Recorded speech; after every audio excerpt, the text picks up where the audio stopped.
Welcome back. This is TJ with Reactivate, and this is Michelle from Reactivate. Hi, Michelle. So, how did you start up Reactivate? Tell me about your life journey, because it's quite an interesting one. Well, where do I begin? I was a PE teacher in a secondary school. I always wanted to teach, that was my passion. Got involved in sport probably about the age of 11, and then I was inspired by a PE teacher that I had in my secondary school, and I wanted to become a PE teacher, so I pursued my dream.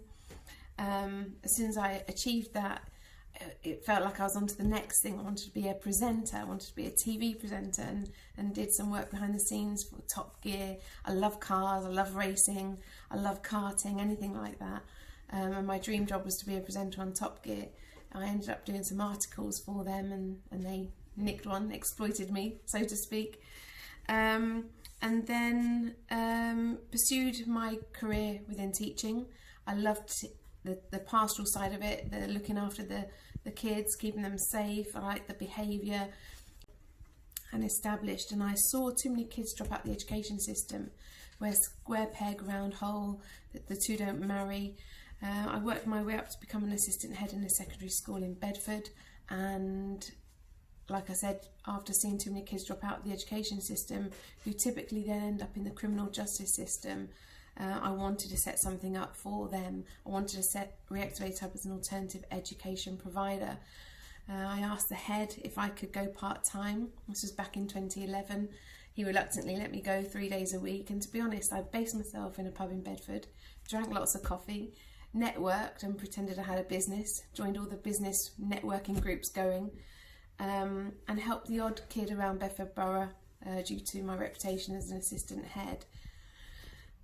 Cut a long story short, in 2012 I met a company in Luton called the Apprenticeship Trust. Should I mention their names? I don't even know, but the A stands for something else, which you'll learn shortly.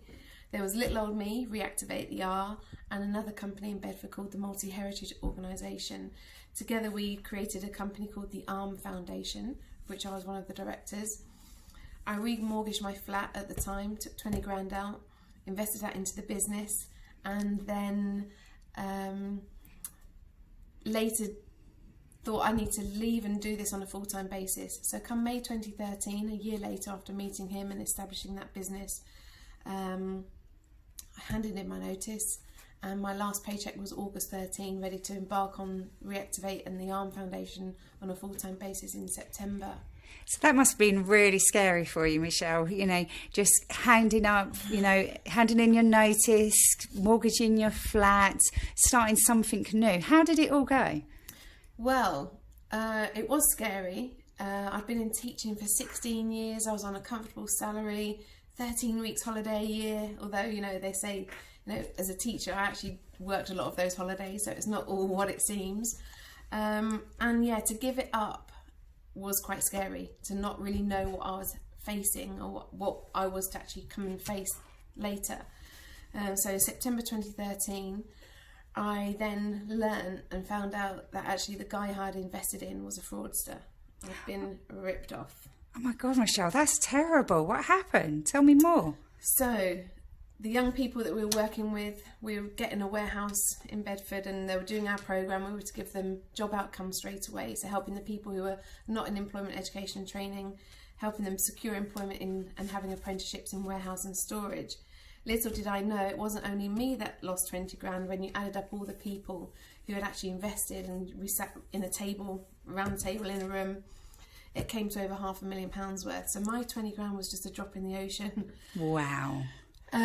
He was a fraudster. His name wasn't his real name. No one had really done their due diligence on him. So that's a learning curve for me. And his last scam was a university in the north of England on student accommodation. So Action Forward closed the case. No one got their money back.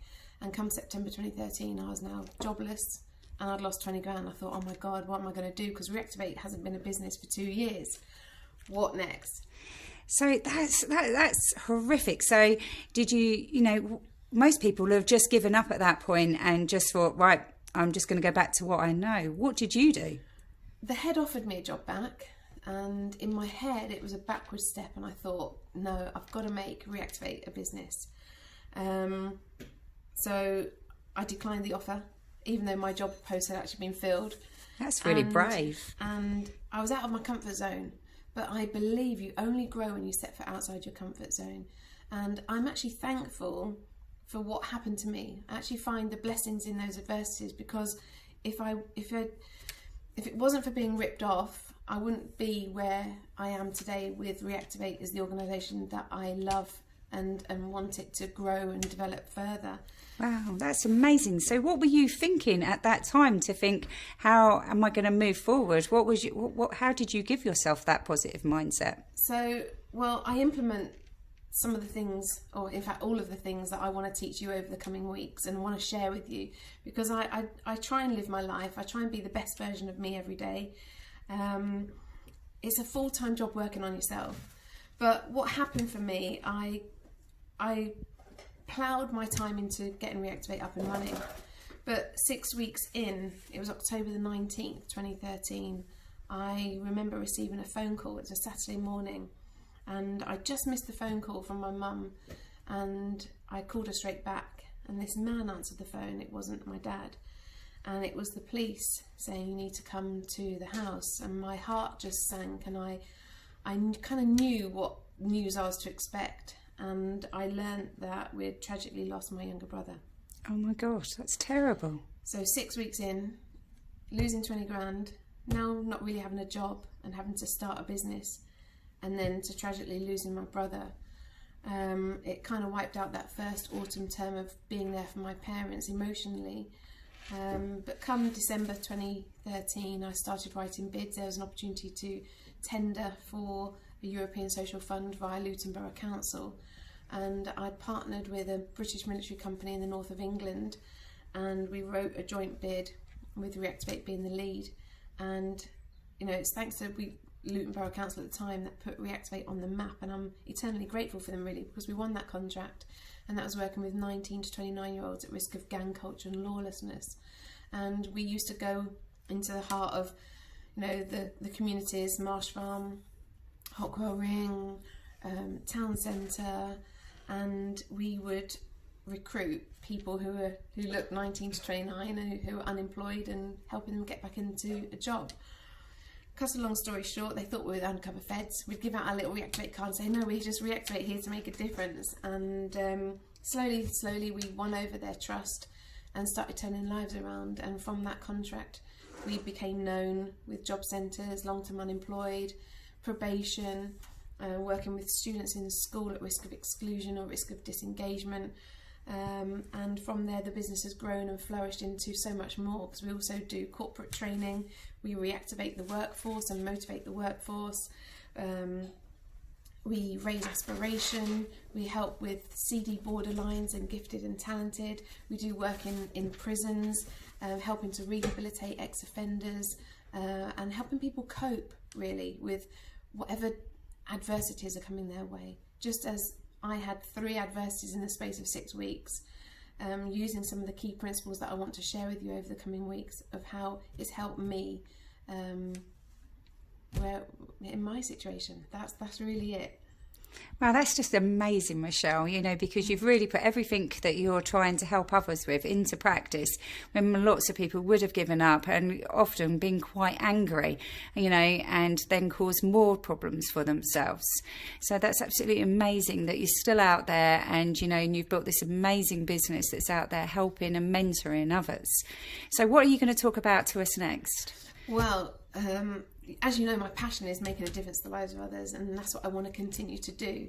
I want to talk about being at dis-ease in our next week's topic, because it's that when people harbour, you mentioned anger, when people harbour those ill feelings of anger, hatred, fear, resentment, guilt, and all of those negative emotions, I want to talk about the impact of that on you and how to overcome those. So keep with us next week, and we'll talk about being at dis-ease and how to turn that into a positive, turning your adversities and finding the blessings in them.